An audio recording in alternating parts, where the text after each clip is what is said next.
Alright, what's up mga boss? Kamusta po tayong lahat? Ako nga po ulit si LA at welcome po muli dito po sa ating trading channel. For today's video, mas pag-aaralan natin ang mahalagang konsepto ng trading. Ito po ang uptrends at ang downtrends. Recognizing these trends is the skill na pwedeng tumulong sa atin para mas maging smart tayo sa mga trading decisions natin. By the end of this video, mas ma-identify na natin ang uptrends at ang mga downtrends. At mas maiintindihan natin ang kanila pong sinisignal at malalaman natin kung paano ito gamitin as strategy sa ating pong trading. Let's go!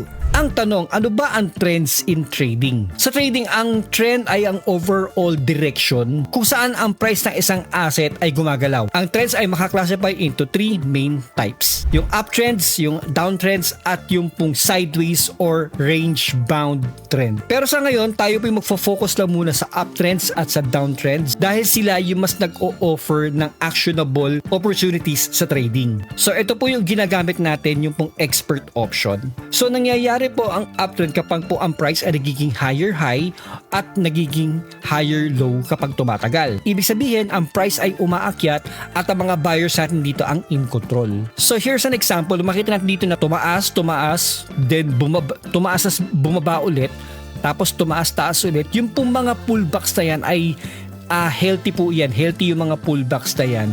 Para siyang di ba, kung ilalagay natin sa in real life, para ba nagpapahinga muna bago siya ulit aakyat. Pero syempre, kailangan talaga natin i-monitor ito. Hindi lang tayo basta-basta dito magpi-place lang ng investment, then hindi natin alam yung ginagawa natin. Kaya dapat talaga sa larangan na ito ay napakatyaga mo talaga, yung patience mo talaga dito ay napakataas dapat. Okay, so now, how can we spot a trend po dito, no? So, meron po tayo tinatawag na mga trend lines, meron din po tayo dito yung mga moving averages, at yung mga higher time frame. So, unahin na natin muna dito yung trend lines. Okay, sige, gagamitin natin dito yung trend lines, no?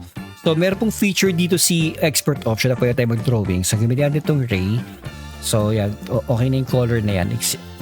XM natin ito ng konti. Then, pwede tayo maglagay dito, for example, nakita natin medyo fluctuating dito yung so parang hindi maganda mag-trade ngayon. Pero pwede tayo mag-draw a line dito para malaman natin kung ano yung tinatakbo.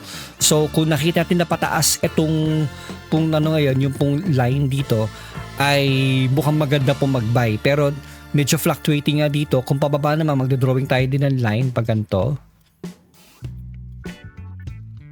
Yan. Pwede. Kapag bumaba yung yung pong candle light dito, candle light po ang tawag dyan, ay baka dapat po tayo mag-sell dito. Pwede rin po tayo gumamit dito ng moving averages.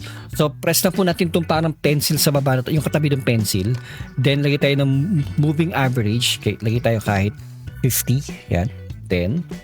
Yan. So makikita natin dito na yan po yung tinatakbo. So bumaba ng sobra dito, then tumataas na ulit tayo dito.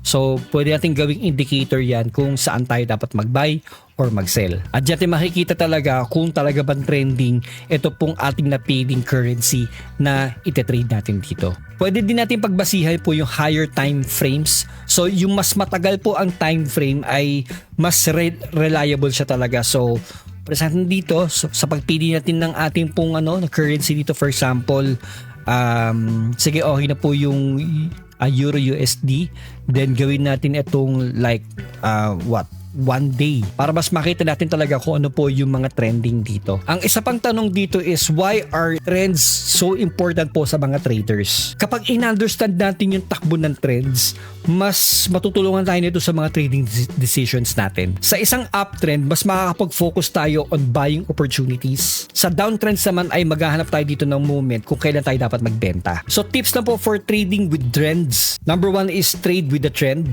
So yung saying nga na the trend is your friend, nag-e-exist ito dahil ito po ay may reason. I-avoid natin going against the market unless alam mo na yung ginagawa mo. Pero as beginners, let's go with the trend na lang talaga. Confirm the trend. Gumamit po ng mga indicators gaya po ng RSI. So, nandito po yun. Sayang po yung RSI. So, pwede natin gawin 50-50 yan. O pwede tayo gumamit pa ng MACD. Yan. So, confirm natin para alam natin talaga kung saan po yung po tumataas at bumababa dito. Para ma-confirm natin po yung trend strength. Beware for time reversals. Mag-ingat tayo sa mga signs like double taps or bottoms. So doon talaga pwede mag-change yung trend. Trends are the foundation of trading. Kapag na-master natin on how to recognize and trade, ay may advantage na tayo. Okay, sa ganitong trading dahil nga meron tayong mga indicators dito. So makita natin dito po sa baba, meron na po tayo dito 50-50%. So diyan natin malalaman kung saan ba talaga healthy.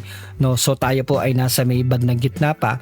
So bago tayo mag-buy dito, ay i-confirm muna natin na tataas siya talaga. So try natin, $50 lang kung sakaling hindi mo di talo. Pero to, subukan natin mag-buy kung talaga magdedire-diretso to. Meron tayong deal duration po ng 30 seconds lang.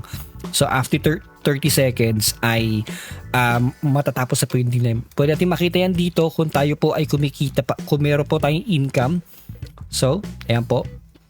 So I highly recommend na web-based ang gamitin natin. Although may mga apps naman din tayong pwedeng magamit dito, pero parang sa nakikita ko mas madali dito sa web-based talaga. So nagkaroon tayo ng income dito ng 78. So around $28 yung ano natin. Kaya okay na rin. Pero tanda natin mga boss, ito po ay demo account lamang. So pag-practice lang natin para mas makuha natin talaga yung tamang techniques or strategies dito, no? So meron tayo dito ng $10,000 na demo account. Kapag na-double mo na yan, kapag nagawa mo ng 20,000, na-master na natin po ang mga do's and don'ts, strategies and tactics dito po sa trading. If you found this video helpful, wag natin kalimutan i-like, and of course subscribe na rin po kayo sa ating YouTube channel at i-hit na natin yung notification bell na yan para hindi tayo makaka-miss out ng any video at sa ating po mga lessons. Sa next video, pag-aaralan natin ang mga tools, indicators para matulungan tayo sa ating pong trading. Stay tuned and happy trading!